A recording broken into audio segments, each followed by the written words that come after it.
Ahoy hoy! Welcome back to my channel. Today I figure we'll discuss 38 things that I've learned in the 38 years that I've been alive. And I'm reading a list off of my computer because I'm trying to organize my thoughts. And I did this probably a few weeks ago. So, what are the 38 things I've learned in my 38 years of existence? Well, you shall see. Lesson 1. Life is too short to make others happy. That would shortchange your own happiness. If you're trying to make everyone happy about your life's choices, you're going to be disappointed since someone will always complain about what you're doing. And I learned that lesson when I was 14 years old.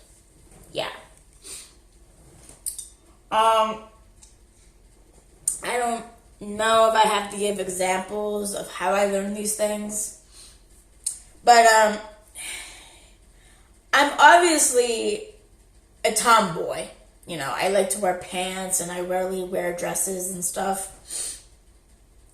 And when I was 14, my mom wanted me to dress more feminine when I went to school one day. And so I wore tights, I wore a skirt, and I wore a blouse.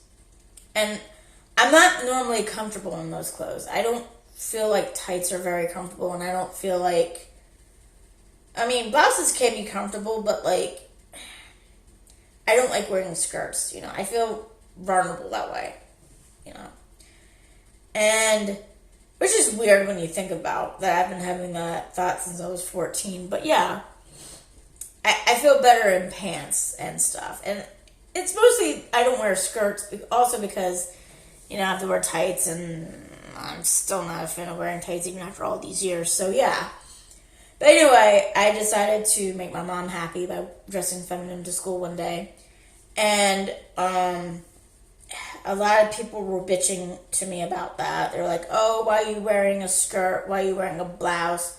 Why are you wearing all this stuff? And it's like, so wait, I did something to make my mom happy and probably other people, and then I get bitched at for doing that. And so I learned the lesson that day that I'm just going to do what I want to do. You know, as long as it doesn't hurt anybody else, I'm going to do it. And if it makes someone unhappy, well, if it doesn't affect them personally, then I don't see why the hell they're bitching about it, to be frank. So, but this leads to number 2. This doesn't mean you shouldn't be concerned about others' well-being. When I say life is too short to make others happy, that would shortchange your own happiness, and that you should make choices based on your own happiness rather than others, that doesn't mean that you shouldn't care about the well-being of everybody else.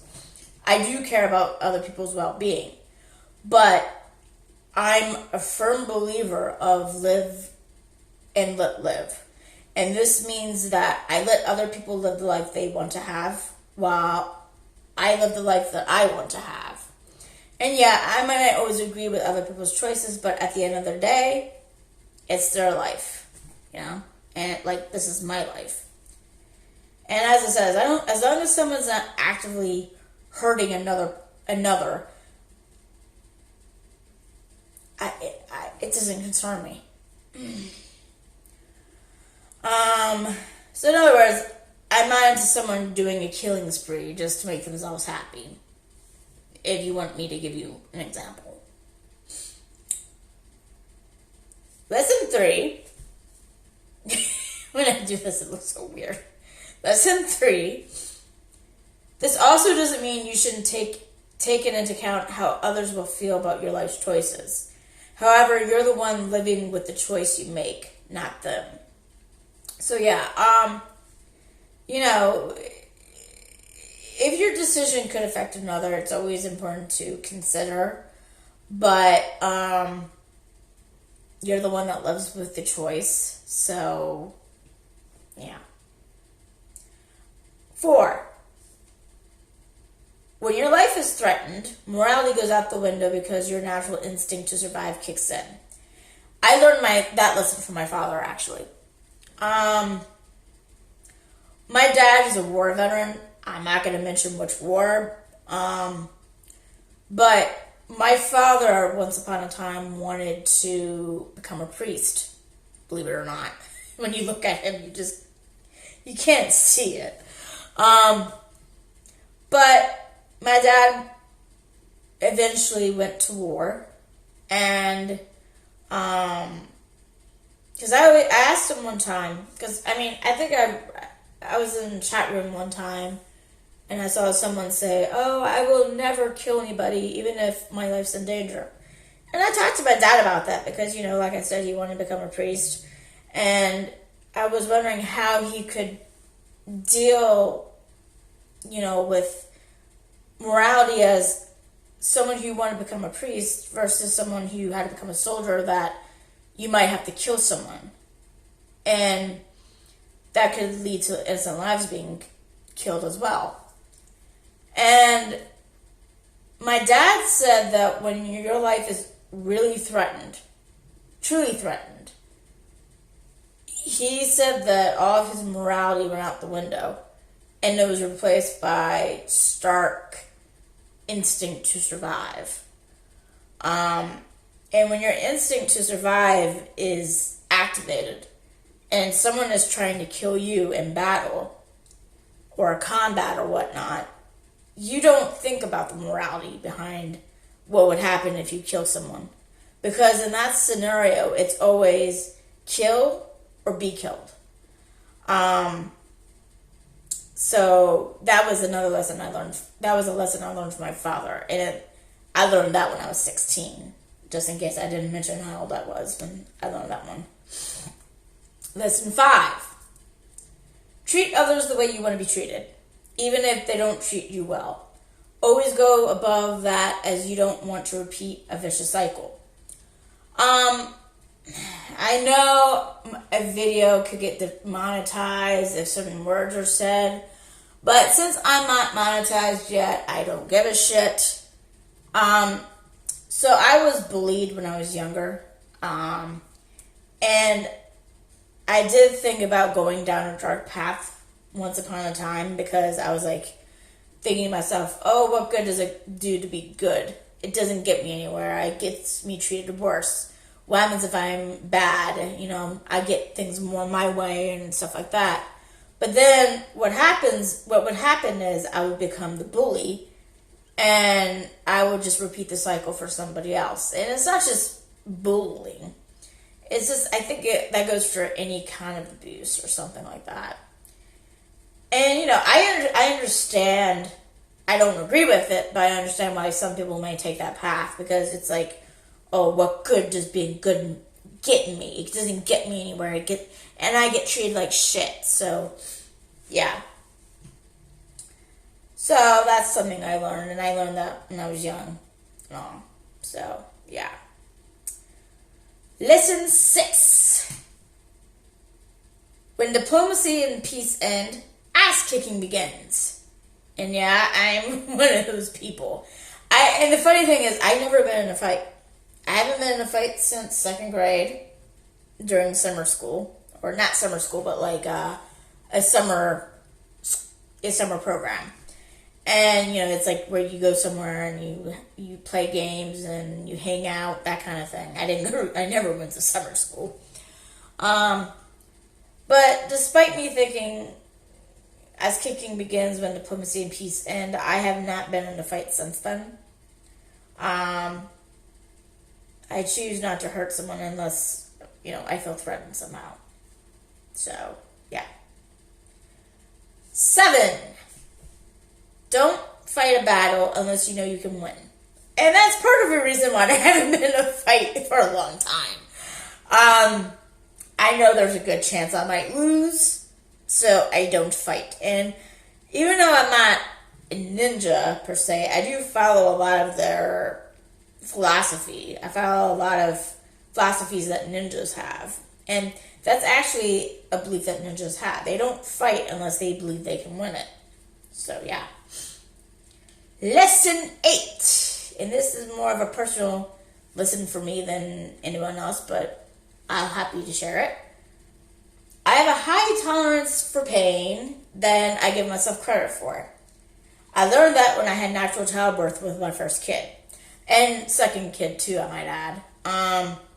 But I always thought when I gave birth, and I think I mentioned this in the videos I made about giving birth to my son and daughter, that I always thought that I would be jacked up on drugs when I gave birth. And it didn't turn out to happen like that. I actually, dealt with labor for the most part, especially when I was going through labor with my daughter. And I managed to have a natural childbirth with both of them. And childbirth is one of those painful things, even though it's more of a creative pain rather than destructive pain, because once you give birth most of the time, especially when natural, I forgot to mention this in my videos, but I didn't have much pain afterwards, believe it or not. And part of that is because a hormone is released to make you forget about the pain. But even when I remember the pain I had during the labor of my daughter, it was creative rather than destructive. It didn't leave any lasting effects and stuff. And even 6 years later, I feel like my mind has numbed itself a little bit of that event in some way. So yeah. Lesson number 9. I'll do that. Yeah. Lesson number 9. Don't panic in an emergency or disaster. Remain calm. And as someone who studies disasters, I strongly suggest that. And like I said in my video where I had that near deadly miscarriage, I had to force myself to remain calm because I was afraid I was going to pass out and stuff. So, yeah. But also, I've been studying disasters, mainly natural disasters, since I was 14. I think I said this in that video, too. And you learn that it's never a good idea to panic. You don't think straight when you're panicking. And, if you're the type of person that can easily pass out from stress or from situations like that, yeah, it's best not to panic. Lesson number 10. I didn't know I had emotional strength until the worst day of my life in 2010. And I already talked about that in that video, which I will probably link.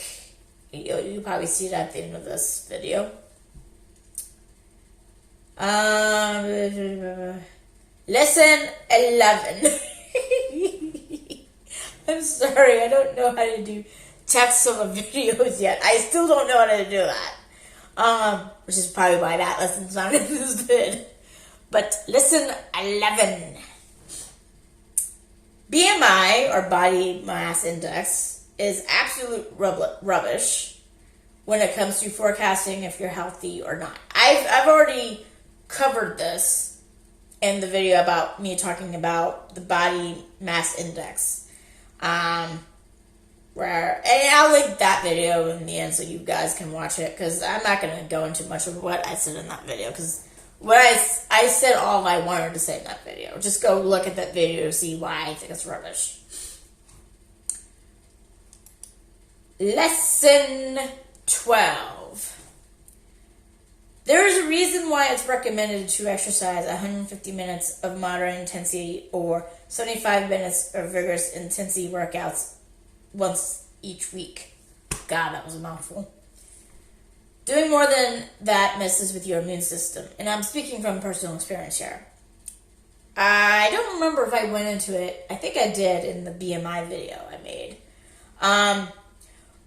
Now, let me give you a quick tip. When I wrote this list, I wrote this before before the WHO, which is the World Health Organization, came out with new guidelines about exercising, and I think they raised it just a little bit.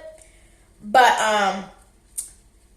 when I wrote this, it was these guidelines at the time. And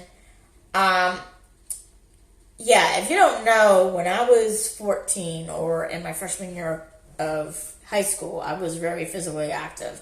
Like, I was doing 17 hours of exercise per week. I was doing 3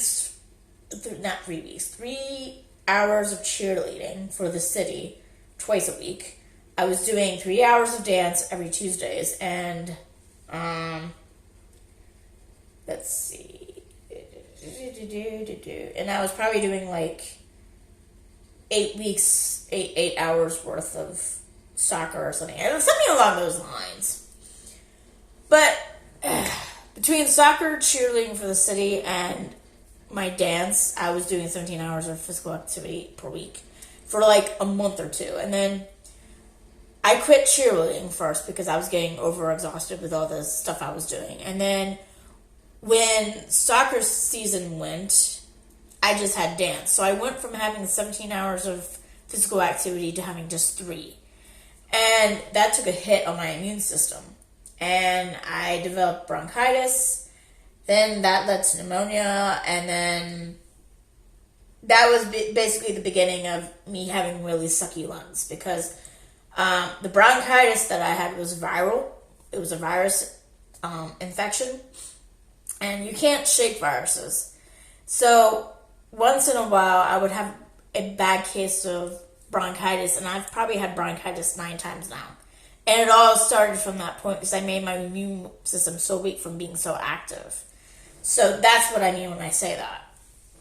So if you go by the recommendations and stuff, I think you'll be fine. And I haven't overdone it since I was 14.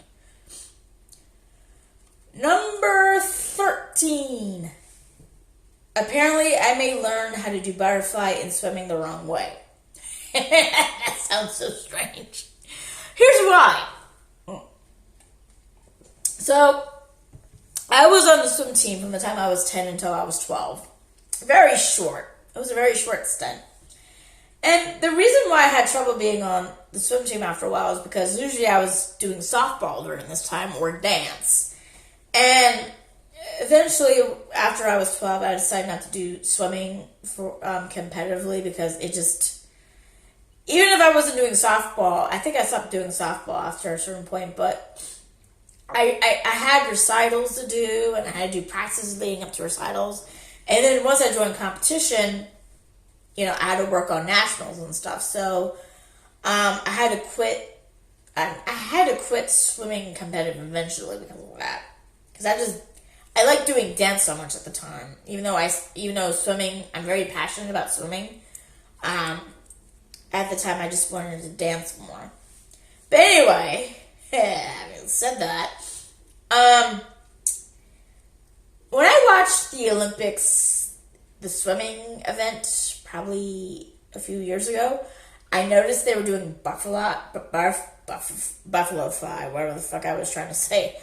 I noticed I was doing buffalo, fuck, I keep messing it up. See, this is why I'm not a good talker, guys.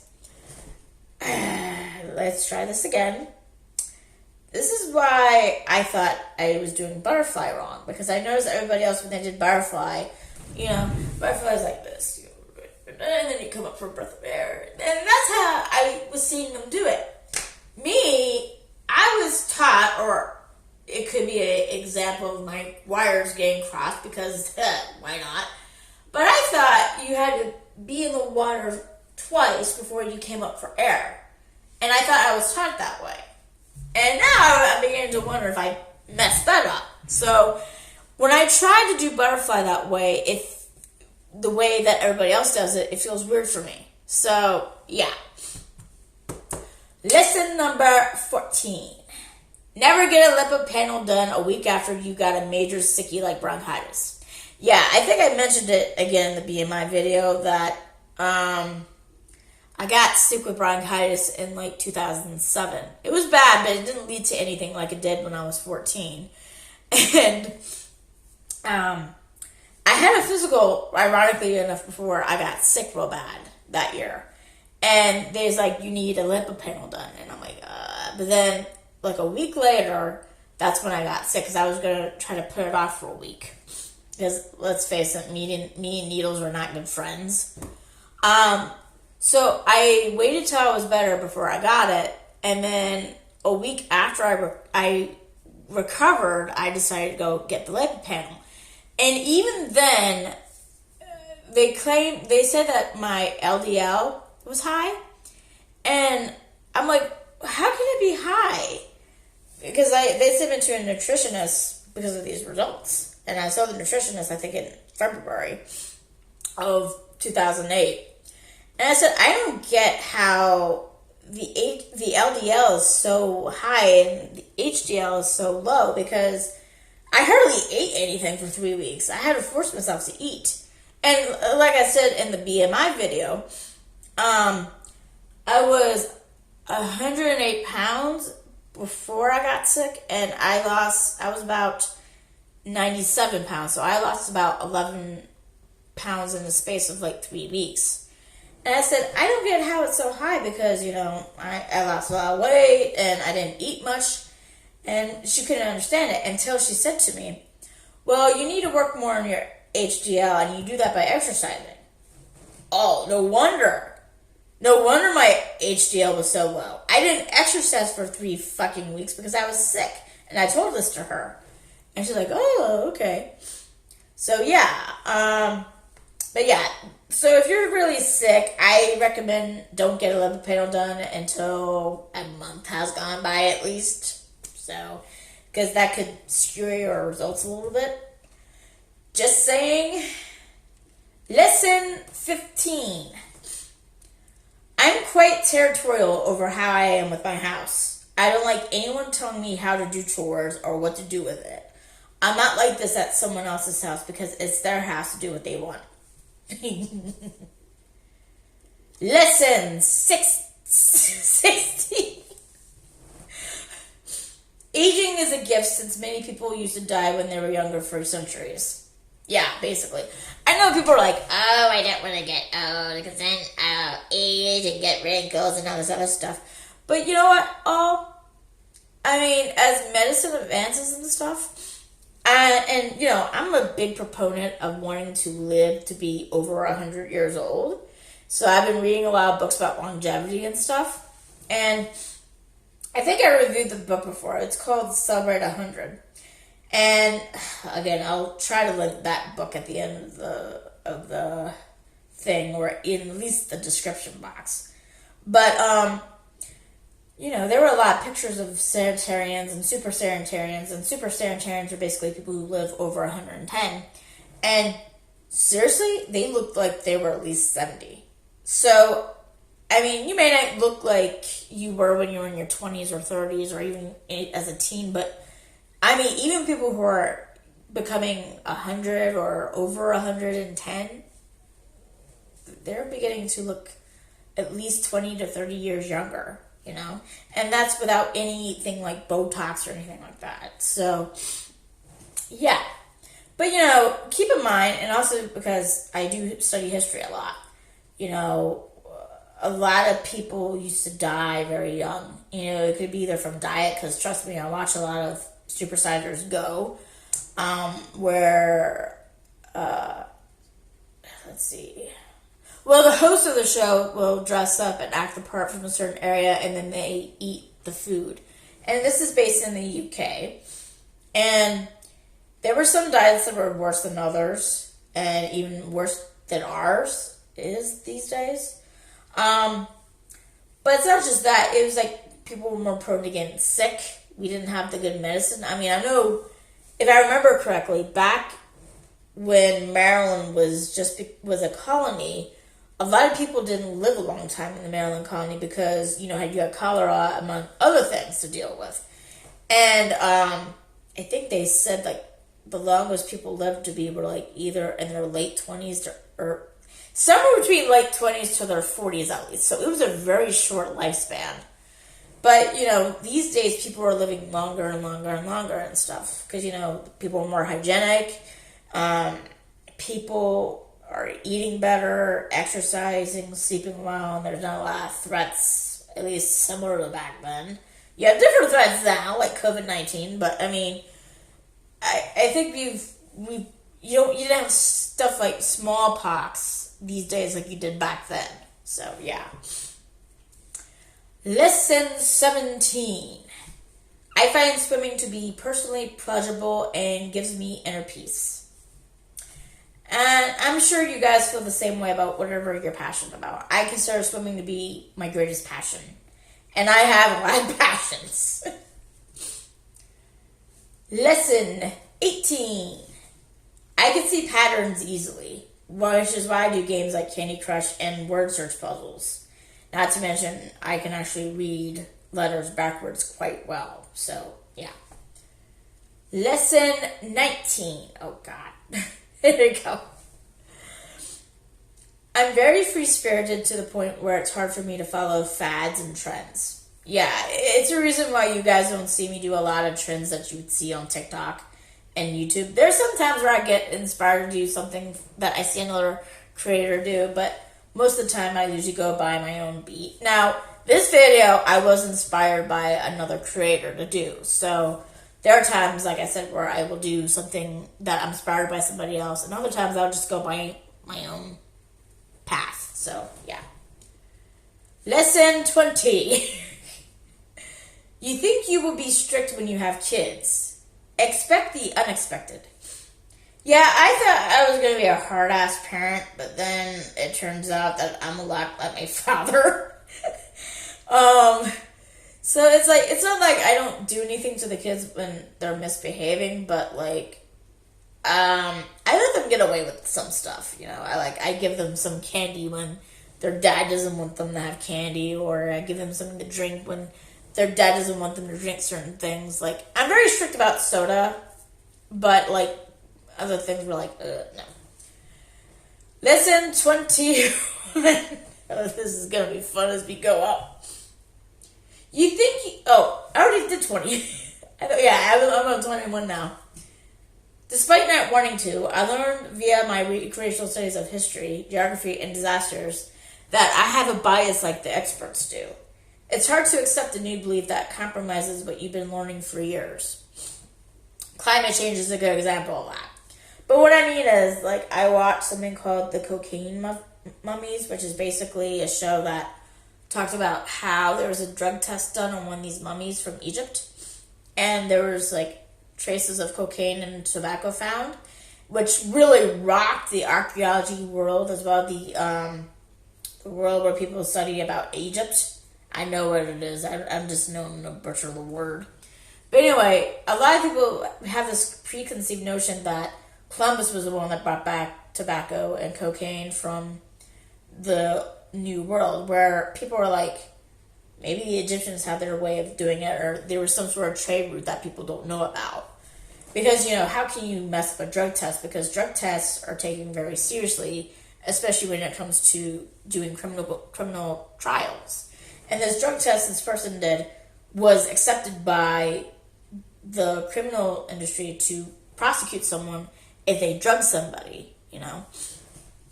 But yeah, so yeah, that's an example of that. But climate change is a big one for me, of where I change my views on. So yeah. 22. Yeah, okay. I decided way before I joined YouTube and TikTok that I would try to stay away from politics as much as I can. I understand that politics are important, but it's so divisive, especially these days, and people just get crazy regarding them. So for now, I'd rather, like, place myself away from them. Now, I mean, obviously I've done videos before where I got political, like the one where I talked about racism back in, I think, July when George Floyd got killed. But unless it's the only times I would talk about something if it's bothering me a lot. But usually I just try to keep it quiet on my channel and stuff, because I don't want to be one of those channels. There's already so many channels covering politics. I consider my channel to be a comic relief channel, so people can come to my channel and chill and, you know, not worry about drama, not worry about politics or anything like that. So yeah. My allergies are bothering me right now since my nose is getting stuffed up. A bit early, and it's dark here, even though it's 4:30 right now. Seriously. Alright, lesson 23. Obviously, if something needs to be said, despite my discomfort that there will be conflict, I will say it. And just like I said a few minutes ago, regarding the politics. 24. Oh, I forgot to do the 23 bit. You know, so he was 24. Oh god, this is gonna look horrific. Alright, 24. I don't like conflict much. I try to avoid it like the plague. So, you guys will know I will never become a drama channel or a commentary channel or anything like that. Because to me, it covers conflict and then it'll bring conflict on my channel and stuff. Lesson 25. I wish I got my associate's art degree in general studies at the community college I attended first before transferring to a university. If you're starting off at a community college, get your associate's first before transferring. That way, when you come to the university, your core requirements are satisfied and you just focus on your major more. It's hard to focus on your major when you're trying to satisfy your core requirements at the university once you transfer. I could go into so much about that, but I feel like that's like another video for another day in the future sometimes. So, yeah. Lesson 26. You don't know I messed that up. You don't know what you could do in a situation until it happens. You know, sometimes people think, oh, I'm going to do this in this situation, but then when it happens, they usually do the opposite. But, you know, sometimes people still stick to their guns. I'm not one of them, apparently. Lesson 27. There isn't a history of anything until it happens. I actually got that line from Volcano that had Anne Hesh and Tommy Lee Jones, which is in a way true because there's a good point made in the movie. Because, you know, obviously, if you haven't watched the movie, it's about a volcano forming in LA.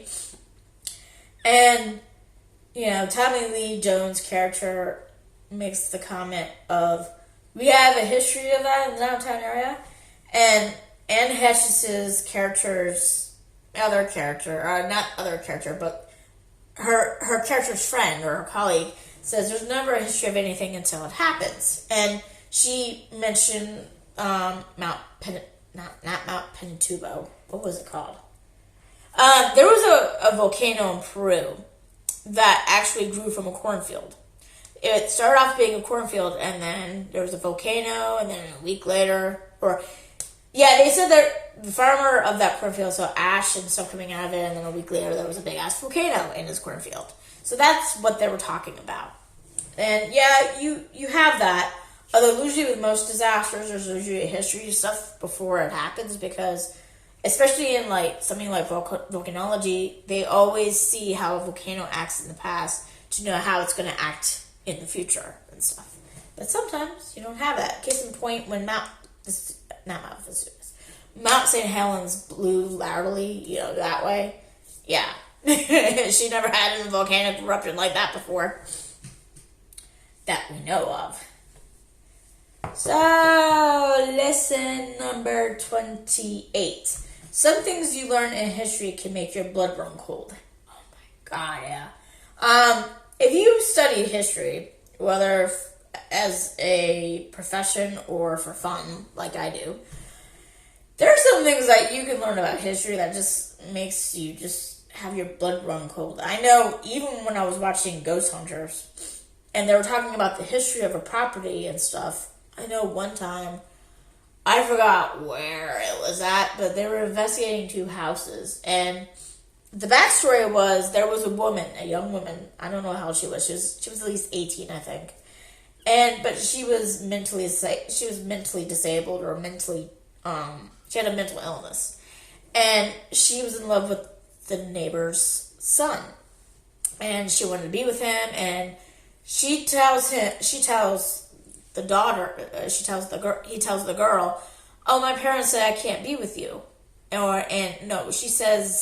He says to the girl, no, your parents don't want me to be with you. They don't think we should be together.